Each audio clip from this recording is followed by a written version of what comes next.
Hello friends, welcome back to my channel. అందరూ ఎలా ఉన్నారండి? మేము చాలా బాగున్నాము. ఈరోజు మేము చేప జన అంటే ఫిష్ ఎగ్స్ ఉంటాయి కదా, మేమైతే జన శన అంటూ ఉంటాం. అయితే దీన్ని మేము ఎలా చేయబోతున్నామో చూడండి. ఇది ఫిష్కి ఎగ్స్ ఎక్కువగా ఉన్నప్పుడు ఇలా వీటిని తీసి సపరేట్గా ఉడకబెట్టేసి వాటిని కర్రీ కానీ పులుసులో కానీ వేస్తూ ఉంటారు. మేమైతే ఈరోజు ఈ శనతోటి ఫ్రై చేయబోతున్నాము.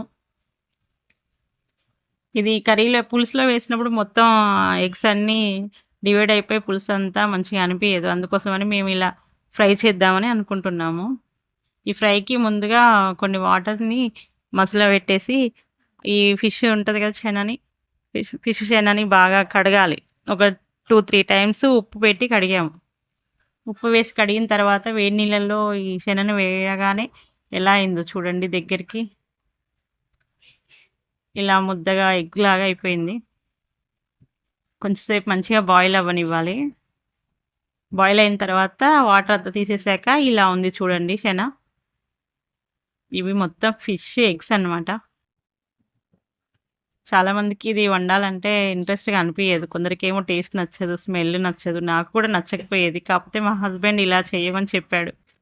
ఇలా బాయిల్ చేసిన తర్వాత దీన్ని మనం ఫ్రై లాగా చేసుకుంటే బాగా టేస్ట్ ఉంటుందని తను చూపించిన తర్వాత నాకైతే బాగా నచ్చింది. అందుకే ఇప్పుడు మా అమ్మ వాళ్ళకి చెప్తున్నాను ఇలా చేయమని. మా ఇంట్లో కూడా, మా అమ్మ వాళ్ళ ఇంట్లో కూడా, మా అన్నయ్య వాళ్ళు ఎవరు తినరనమాట ఇలా.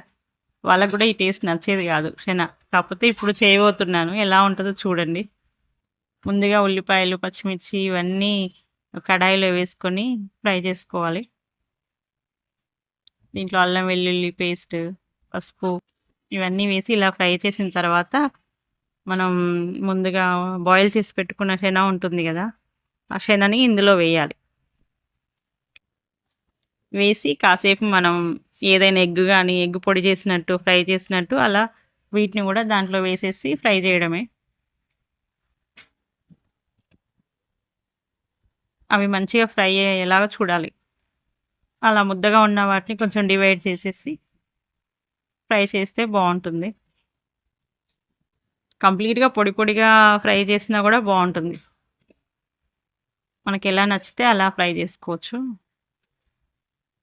ఆయిల్ మంచిగా వేసి ఇలా ఫ్రై చేసుకోవాలి. ఈ ఫిష్ ఎగ్స్ మనకి హెల్త్కి కూడా మంచిదంట. కాకపోతే చాలామంది ఎందుకో ఇష్టపడరు. ఇలా మంచిగా స్మెల్ పోయే వరకు వీటిని మంచిగా ఫ్రై చేసిన తర్వాత మనం టేస్ట్కి తగ్గట్టు కారం, ఉప్పు, మసాలా అన్నీ వేసుకొని దించేయడమే. అంతే అండి, ఎంతో సింపుల్గా ఫిష్ శన ఫ్రై అయితే రెడీ అయిపోతుంది. ఈ ఫిష్ ఎగ్స్ వల్ల ఎన్నో ఉపయోగాలు ఉన్నాయండి. శరీరానికి మంచి ప్రోటీన్ అందిస్తాయంట ఇవి. ఒమేగా 3 ఫ్యాటీ యాసిడ్స్ ఉండడం వల్ల మెదడు, గుండె ఆరోగ్యానికి చాలా ఉపయోగపడతాయంట. ఇంకా కళ్ళ ఆరోగ్యానికి కూడా చాలా చాలా మంచిదంట. ఇందులో విటమిన్ డి ఉంటుందంట.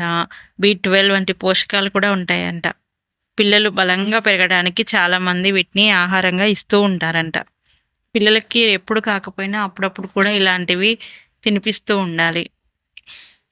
అసలు ఈ శన అంటే మా అన్నయ్య అసలు నచ్చకపోయేది. కాకపోతే మేము ఇలా ఫ్రైలాగా చేయడం వల్ల తనకి చాలా చాలా నచ్చిందంట. ఎప్పుడూ తినని మా అన్నయ్య కూడా చాలా ఇష్టంగా తిన్నాడండి. మా హస్బెండ్ ఇలా చేయడం వల్ల నేను కూడా నేర్చుకున్నాను. ఇలా టేస్టీగా ఉంది. చూడండి ఎంత బాగా కనిపిస్తుందో. అంతే అండి, ఎంతో రుచికరమైన టేస్టీగా ఉండే ఫిష్ చైనా కర్రీ రెడీ అయిపోయింది. ఓకే అండి, మా వీడియో కనుక మీకు నచ్చినట్టయితే లైక్ చేయండి, కామెంట్ చేయండి, సబ్స్క్రైబ్ చేయడం మాత్రం అస్సలు మర్చిపోకండి. మళ్ళీ ఇంకో వీడియోతోటి మళ్ళీ కలుద్దాం. Bye bye.